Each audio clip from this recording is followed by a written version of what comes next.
Hello friends, आज की video में हम डिस्कस करने वाले हैं deductions from gross total income for individual and HUF. Before starting, I hope आपको मेरी वीडियोस पसंद आई हैं एंड आपने मेरे चैनल को भी सब्सक्राइब कर लिया है। और अगर अभी तक आपने ऐसा नहीं किया है तो please click on the subscribe button to get more video updates. So let's start our discussion. Deductions from gross total income हमें मिलती हैं as per chapter 6A of the income tax. Assessee ने अगर कोई भी ऐसी पेमेंट की है या कोई भी ऐसे एक्सपेंसेस किए हैं जो हमारे चैप्टर 6A में फॉल करते हैं under section 80C to 80U, तो असेसी को उनकी डिडक्शंस ग्रॉस टोटल इनकम में से मिल जाएगी। Here point to be noted is that deduction in no case can exceed its gross total income। यानी कि अगर असेसी की ग्रॉस टोटल इनकम 4 लाख है तो डिडक्शन 4 लाख से एक्सीड नहीं कर सकती है। Maximum limit of deduction is it's gross total income. लेकिन असेसी को ये डिडक्शन तभी मिलेंगी अगर उसने अपना इनकम टैक्स का रिटर्न यानी कि अपना ITR ड्यू डेट पर या उससे पहले फाइल कर दिया है।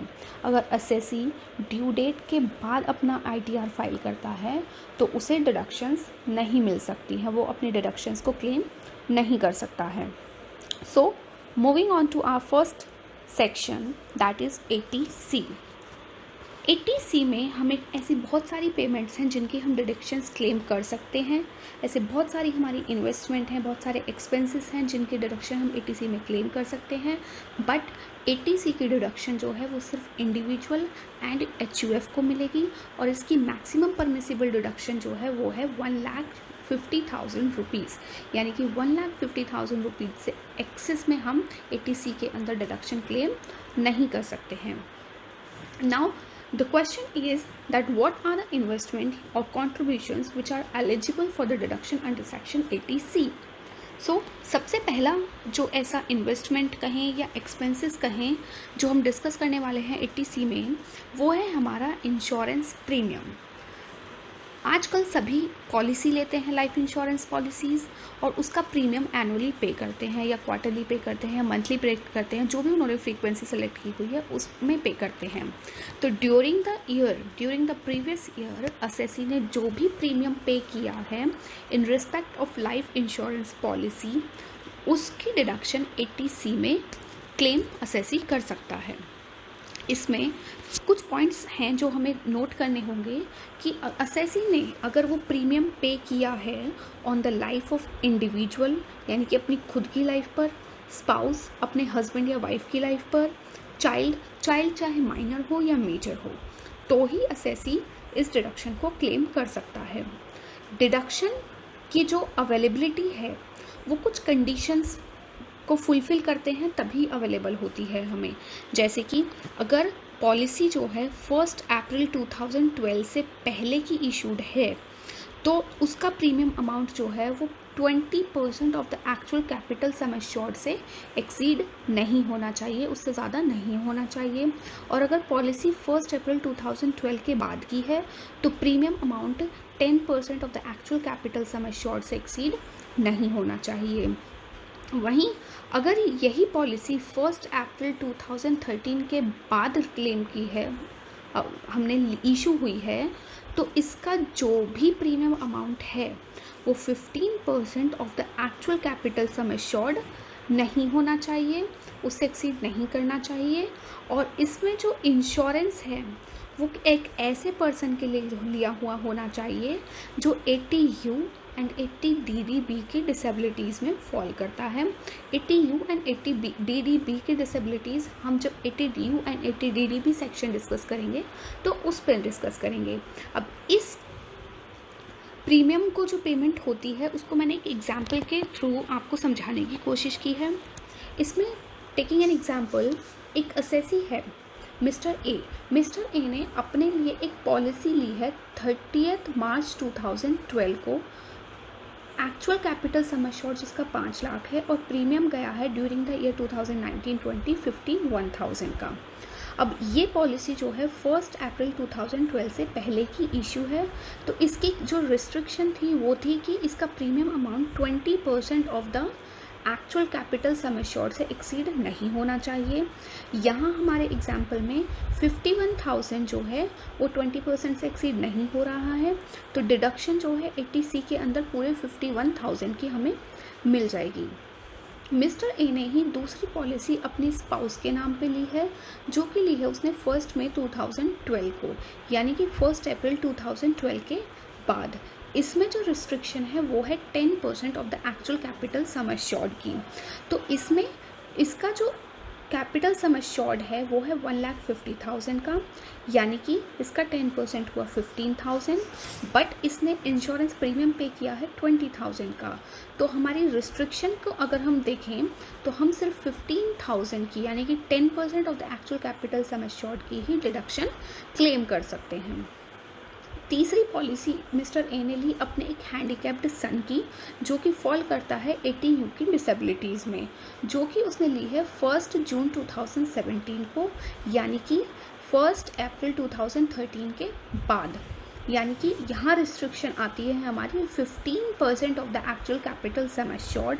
4 लाख का 15% यानी कि 60,000 हम सिर्फ मैक्सिमम डिडक्शन इस वाली पॉलिसी के लिए ले सकते हैं। इस केस में असेसी ने पे किया है इंश्योरेंस प्रीमियम 80,000 का, which is in excess of 15%। सो हम रिस्ट्रिक्शन को देखते हुए सिर्फ 60,000 की डिडक्शन यहाँ क्लेम कर सकते हैं। असेसी की टोटल तीनों पॉलिसीज़ की जो भी डिडक्शन होगी वो 1,50,000 से एक्सीड नहीं होनी चाहिए। सो हमारा अगला एक्सपेंस है premium paid in respect of contract for deferred annuity.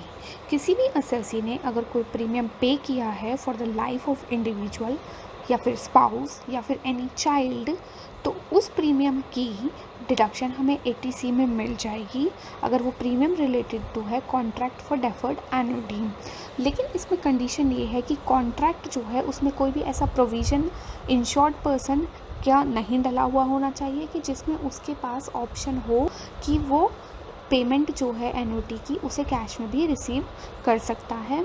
और इस कॉन्ट्रैक्ट को असेसी किसी भी पर्सन के साथ कर सकता है, ऐसा कुछ मैंडेटरी नहीं है कि ये सिर्फ इंश्योरेंस कंपनी के साथ ही होना चाहिए। सो premium paid in respect of contract for deferred annuity की डिडक्शन हमें 80C में अवेलेबल होती है। अगला हमारा एक्सपेंस है any sum deducted from the salary payable of a government employee for securing deferred annuity, यानी कि कोई भी अमाउंट किसी भी गवर्नमेंट एम्प्लॉय की सैलरी से डिडक्ट किया गया है गवर्नमेंट द्वारा, यानी कि गवर्नमेंट ने किया है या गवर्नमेंट के बिहाफ पे किसी और ने किया है, तो उसकी भी डिडक्शन हमें 80C में मिल जाएगी। और ये जो डिडक्शन है ये किससे रिलेटेड होनी चाहिए कि securing a deferred annuity, must be related to securing a deferred annuity for his spouse और चिल्ड्रन, यानी कि एक डेफर्ड एन्युटी का अमाउंट डिडक्ट होता है और उसको प्रोविज़न में डाला जाता है उस एम्प्लॉय के स्पाउस एंड चाइल्ड के लिए, एंड फ्यूचर में अगर कुछ मिसहैपनिंग होती है तो ये अमाउंट उनके स्पाउस एंड चाइल्ड को दे दिया जाता है।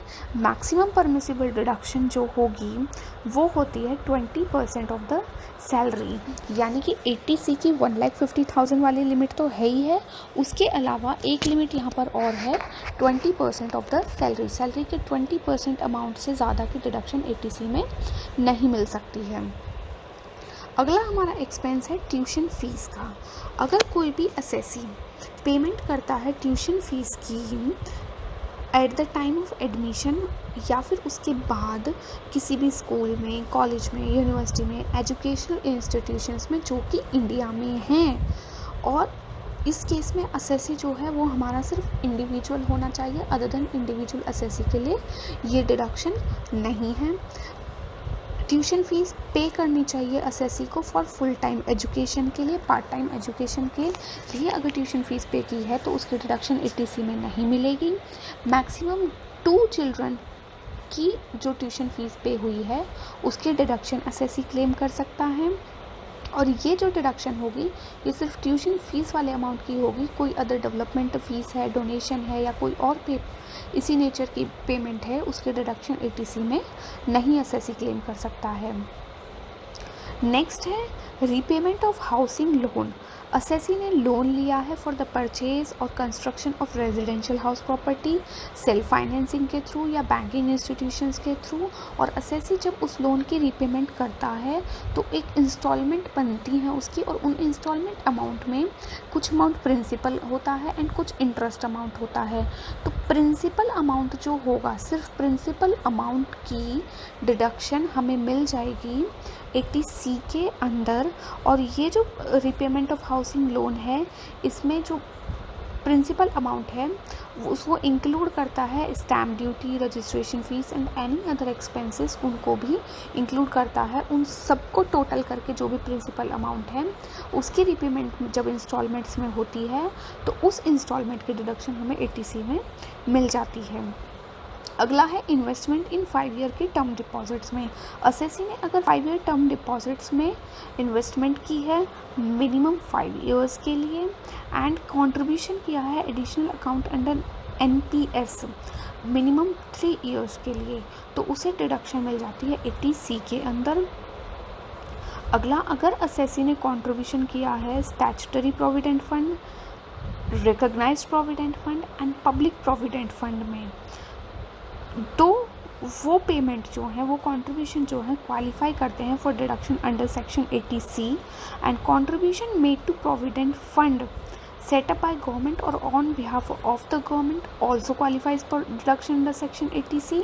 लेकिन मैक्सिमम लिमिट फॉर डिपॉजिट जो है वो है 1,50,000 इन अ ईयर। इनके अलावा और भी कॉन्ट्रीब्यूशंस हैं जो क्वालिफाई करते हैं फॉर डिडक्शंस, जिनकी लिस्ट मैंने आपको दी हुई है। इन सारे कॉन्ट्रीब्यूशंस में अगर असेसी कंट्रीब्यूट करता है तो उसको डिडक्शन 80C के अंदर मिल जाती है।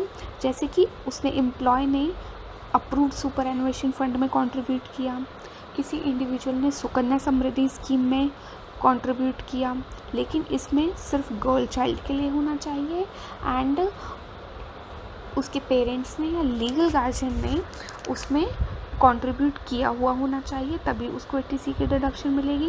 नेशनल सेविंग सर्टिफिकेट्स हैं, यूनिट लिंक इंश्योरेंस प्लान्स हैं, अप्रूव्ड एनुटी प्लान्स हैं, notified units of mutual fund हैं, UTI की यूनिट्स हैं, contribution to notified pension fund set up by mutual fund और UTI है, contribution to national housing bank term deposit scheme है, subscription to notified scheme of NABARD, deposit in senior citizen saving scheme rules. तो इन सब में अगर assessee contribute करता है तो उसको डिडक्शन 80C के अंदर अवेलेबल होगी। तो ये था हमारा discussion all about the 80C। हम डिस्कस करने वाले हैं section 80D, deduction in respect of medical insurance premium.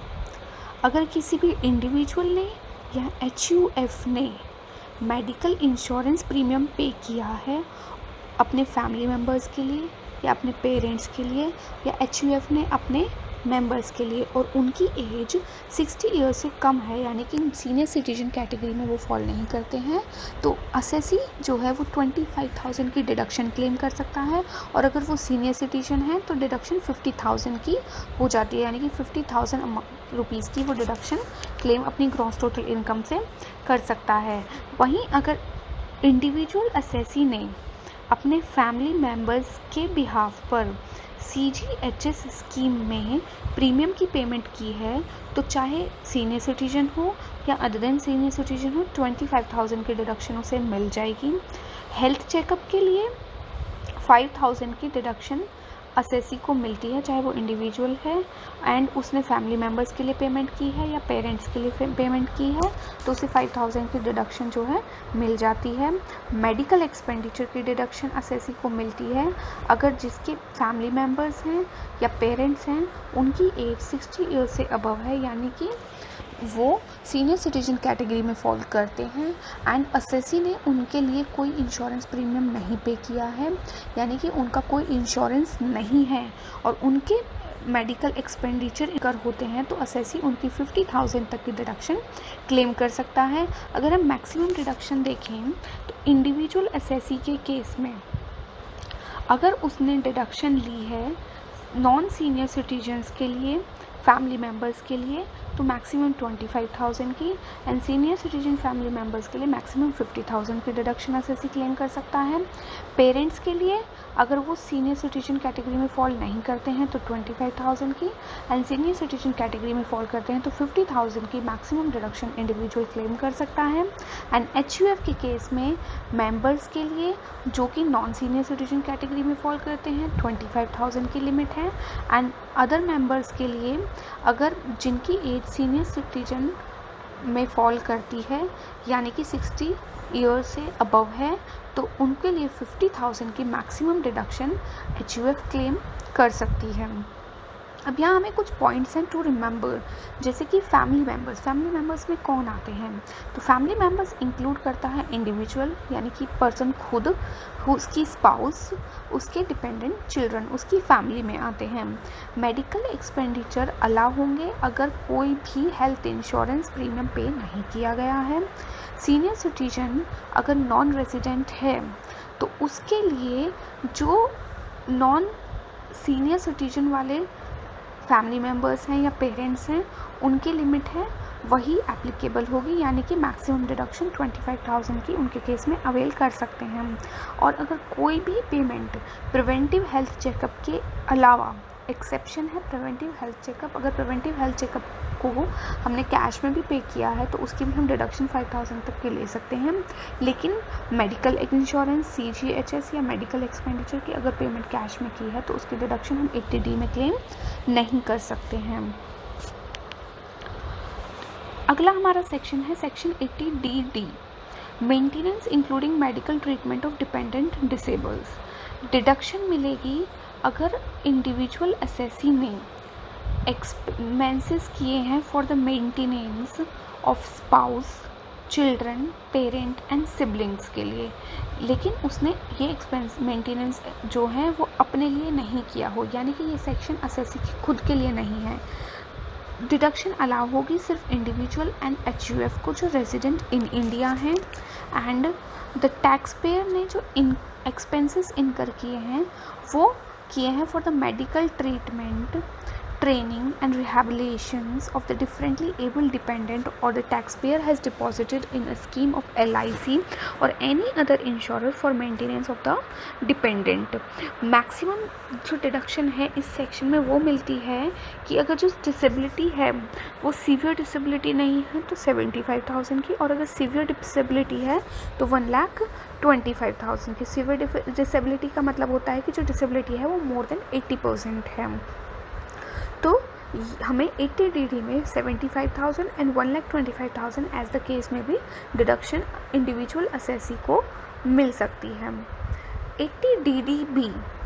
80DD जो है ये अवेलेबल होता है सेम इंडिविजुअल एंड एचयूएफ के लिए जो कि रेजिडेंट इन इंडिया है। मेडिकल ट्रीटमेंट से ये रिलेटेड है। 80DD जो था वो मेंटेनेंस से रिलेटेड था डिपेंडेंट डिसेबल्ड के लिए, और ये 80DD भी जो है ये मेडिकल ट्रीटमेंट के लिए है। कुछ ऐसी क्रिटिकल डिजीज़ हो जाती हैं जैसे कि कैंसर हो गया, एड्स हो गया, थैलेसीमिया हो गया, किसको, असेसी के स्पाउस को, चिल्ड्रन को, पेरेंट्स को एंड सिबलिंग्स को। असेसी को खुद को नहीं, असेसी के खुद के लिए ये सेक्शन नहीं है।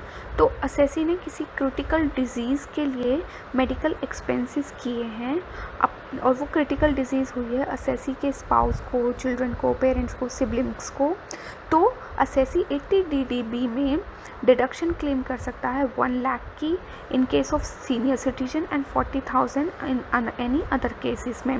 लेकिन इसमें असेसी को एक मेडिकल ट्रीटमेंट जो हुआ है उसका सर्टिफिकेट देना पड़ेगा, और वो सर्टिफिकेट देगा हमारा रिकॉग्नाइज्ड मेडिकल प्रैक्टिशनर। अगला सेक्शन है हमारा section 80E, interest on loan taken for higher education. अगर इंडिविजुअल असेसी अपने लिए, अपने स्पाउस के लिए, अपने चिल्ड्रन के लिए हायर एजुकेशन के लिए लोन लेता है और वो हायर स्टडी जो है वो चाहे इंडिया में करे या आउटसाइड इंडिया करे, तो उसको डिडक्शन मिलेगी 80E में। और जो लोन है वो किसी बैंकिंग या फाइनेंशियल इंस्टीट्यूशन से लिया हुआ होना चाहिए। डिडक्शन जो मिलेगी वो मिलेगी हमें सिर्फ इंटरेस्ट पोर्शन की, प्रिंसिपल पोर्शन की डिडक्शन हमें नहीं मिलेगी 80E में। डिडक्शन में कोई अमाउंट की लिमिट नहीं है, जितना इंटरेस्ट पे करेगा असेसी उतने की फुल डिडक्शन क्लेम कर सकता है। बट इसमें जो है वो टाइम की लिमिट है कि मैक्सिमम जो है वो 8 साल तक इस सेक्शन के अंदर असेसी डिडक्शन क्लेम कर सकता है।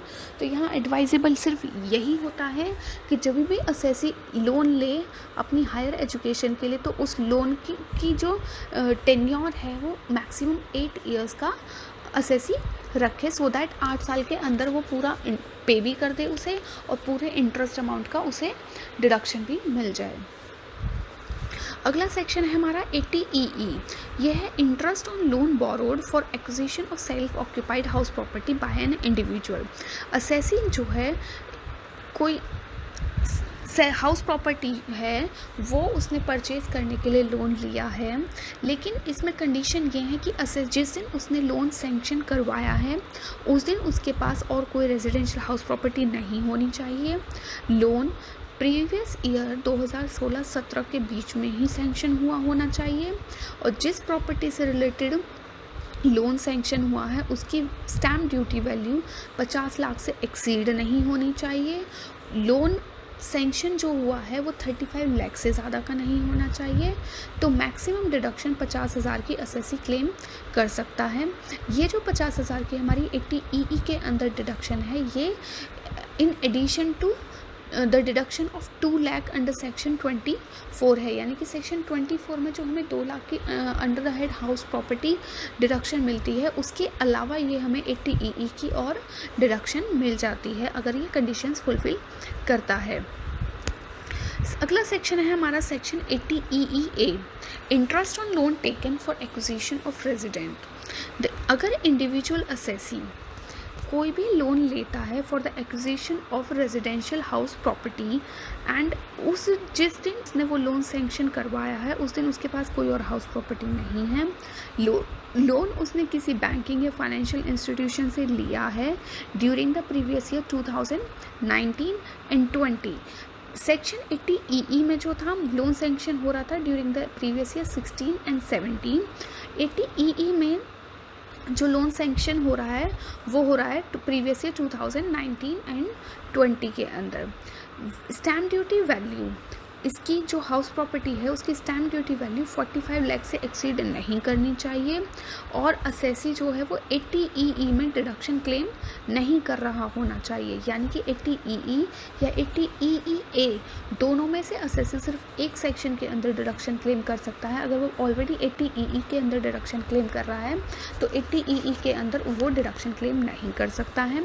मैक्सिमम डिडक्शन जो परमिसिबल है 80EEA के अंदर वो है 1,50,000 की, और ये भी जैसे कि 80EE में था कि ये सेक्शन 24 के अंदर जो हमें 2 लाख की डिडक्शन मिल रही थी उसके अलावा हमें ये डिडक्शन मिल रही है, यानी कि हमें टोटल डिडक्शन 1,50,000 की एंड 2 लाख की मिल जाती है। अगला सेक्शन है हमारा सेक्शन 80EEB। यहाँ इंटरेस्ट जो पे हुआ है on the loan taken for purchase of electrical vehicle उसकी डिडक्शन मिलती है। असेसी जो है वो इंडिविजुअल होना चाहिए। असेसी ने जो लोन सैंक्शन करवाया है for the purchase of electric vehicle वो सैंक्शन हुआ होना चाहिए बिटवीन 1 अप्रैल 2013 टू 31 मार्च 2023 के बीच में। एंड लोन जो है वो सिर्फ लेना चाहिए for the purchase of electric vehicle. And loan जो सैंक्शन होगा वो किसी बैंकिंग या फाइनेंशियल इंस्टीट्यूशन से होगा। ऐसा नहीं है कि हमने किसी से पर्सनल लोन ले लिया है और उसकी डिडक्शन हम क्लेम कर लें। इंटरेस्ट जो पेबल हो रहा है उस लोन पर वो उसकी डिडक्शन हमें मिलेगी सब्जेक्ट टू मैक्सिमम ऑफ 1,50,000 की, और ये डिडक्शन अवेलेबल होगी हमें। इसमें कोई टाइम लिमिट नहीं है, जब तक लोन चलेगा, जब तक लोन की रिपेमेंट होगी तब तक हम इसकी डिडक्शन को क्लेम करते रहेंगे। ये डिडक्शन मिलेगी हमें सिर्फ इंटरेस्ट पार्ट की, जो भी इंटरेस्ट पे किया जा रहा है against the loan for the purchase of electric vehicle. अगली डिडक्शन हम पढ़ने वाले हैं donation to certain funds, charitable institutions etcetera. अगर असेसी कंट्रीब्यूट करता है to certain relief fund, charitable institutions, तो वो डिडक्शन क्लेम कर सकता है 80G के अंदर। एंड डोनेशन जो है वो 2000 से ज़्यादा की कैश में नहीं होनी चाहिए। 2000 से ऊपर की अगर असेसी डोनेशन कर रहा है तो वो बाय चेक, बाय ड्राफ्ट या एनी ऑनलाइन पेमेंट मोड के थ्रू करेगा तो उसे 80G के अंदर डिडक्शन मिल जाएगी। अगर असेसी ने कोई भी डोनेशन करी है in kind like food, relief materials, clothes, medicines etcetera, तो उसकी डिडक्शन जो है हमें 80G के अंदर नहीं मिलती है, वो हमारे इस डिडक्शन के अंदर फॉल नहीं करेगा। तो वेरियस डोनेशंस हमारी गवर्नमेंट ने बनाई हुई हैं, वेरियस फंड्स बनाए हुए हैं, तो उनमें डिडक्शन जो मिलेगी वो 100% या 50% विद और विदाउट रिस्ट्रिक्शंस मिल सकती है। अगला सेक्शन है हमारा 80GG का, deduction for rent paid. Assessee अगर सेल्फ एम्प्लॉयड है यानी कि उसका अपना काम है या वो सैलरीड है, जॉब करता है, उससे कहीं से भी HRA यानी कि हाउस रेंट अलाउंस नहीं मिला है ड्यूरिंग द ईयर, तो वो डिडक्शन क्लेम कर सकता है 80GG का अगर वो रह रहा है रेंट पर। तो फिर उस केस में इसमें कंडीशन ये है कि असेसी को खुद, उसकी स्पाउस, उसका माइनर चाइल्ड या उसकी HUF जिसमें वो मेंबर है, उनके पास कोई भी रेजिडेंशियल अकोमोडेशन नहीं होना चाहिए। कहाँ नहीं होना चाहिए? जहाँ या तो वो रह रहा है या जहाँ वो बिज़नेस कर रहा है अपना, जहाँ से वो अपनी जॉब कर रहा है, वहाँ उन लोगों का रेजिडेंशियल प्लेस नहीं होना चाहिए। ऐसा नहीं होना चाहिए कि अपना रेजिडेंशियल प्रॉपर्टी है उसको तो हमने लेट आउट कर दिया है और हम खुद रेंट पर रह रहे हैं और उसकी फिर हम डिडक्शन क्लेम कर लें। यानी कि असेसी के पास उस एरिया में कोई भी रेजिडेंशियल प्रॉपर्टी नहीं होनी चाहिए। तो उस केस में अगर असेसी रेंट पर रह रहा है तो और उसको HRA नहीं मिल रहा है तो वो डिडक्शन ले सकता है 80GG के अंदर। मैक्सिमम परमिसिबल डिडक्शन जो होगी वो होगी लोएस्ट ऑफ दीज, यानी कि 5000 per month, 25% of the total income या फिर actual rent minus 10% of the total income. इन तीनों में से कैलकुलेट करने के बाद जो भी सबसे कम होगा उसकी डिडक्शन 80GG के अंदर असेसी क्लेम कर सकता है। अगली डिडक्शन है हमारा सेक्शन 801010A एंड 801010B। ये दोनों हमारे सेक्शन जो हैं हम एक साथ पढ़ेंगे क्योंकि असेसी जो है इन दोनों में से सिर्फ एक ही सेक्शन के अंदर डिडक्शन क्लेम कर सकता है। 80TTA जो है वो हमारा है अदर देन सीनियर सिटीजन्स के लिए एंड 80TTB है हमारा सीनियर सिटीजन्स के लिए। 80TTA के अंदर लिमिट है हमारे डिडक्शन की कि वो मैक्सिमम 10,000 की डिडक्शन क्लेम कर सकता है अगर उसको इंटरेस्ट मिल रहा है from a saving account with bank, post office and cooperative society. लेकिन 80TTB के अंदर मैक्सिमम परमिसिबल डिडक्शन है 50,000 की in case of senior citizen अगर उसने इंटरेस्ट रिसीव किया है from saving bank, recurring and fixed deposits, deposits at post office, deposits held in cooperative societies. यानी कि 80TTA में हमें रिकरिंग एंड फिक्स्ड डिपॉजिट्स पर जो इंटरेस्ट मिलता है उसकी डिडक्शन नहीं मिलती है, जबकि 80TTB के अंदर हमें रिकरिंग एंड फिक्स्ड डिपॉजिट के इंटरेस्ट की भी डिडक्शन मिल जाती है। तो असेसी या तो 80TTA क्लेम करेगा या 80TTB क्लेम करेगा। अगला सेक्शन है हमारा सेक्शन 80U। कोई भी रेजिडेंट इंडिविजुअल अगर सर्टिफाइड है as a person of disabilities, और ये सर्टिफाइड कौन करेगा? Medical practitioner. किसी भी डॉक्टर ने अगर किसी भी असेसी को, किसी भी रेजिडेंट इंडिविजुअल को सर्टिफाई किया है कि वो एक डिसेबिलिटी कैटेगरी में फॉल करता है तो वो 80U के अंदर डिडक्शन ले सकता है। ये डिसेबिलिटीज़ कौन सी होंगी? जैसे कि ऑटिज्म है, सेरेब्रल पैल्सी है, ब्लाइंडनेस है, लो विजन है, लेपर्सी क्वाड है, हियरिंग इम्पेयरमेंट है, लोकोमीटर डिसेबिलिटी है, मेंटल रिटार्डेशन है, मेंटल इलनेस है एंड मल्टीपल डिसेबिलिटीज़। असेसी के अंदर मल्टीपल डिसेबिलिटीज़ हैं तो वो 80U के अंदर डिडक्शन क्लेम कर सकता है। इसकी भी डिडक्शन लिमिट जो है मैक्सिमम है 1,25,000 की अगर वो सीनियर सिटीजन है और 75,000 इन एनी अदर केस। तो 80DD में और 80UU में हमारा डिफरेंस सिर्फ इतना है कि 80DD जो है वो असेसी के खुद के लिए नहीं है और 80U असेसी के खुद के लिए है।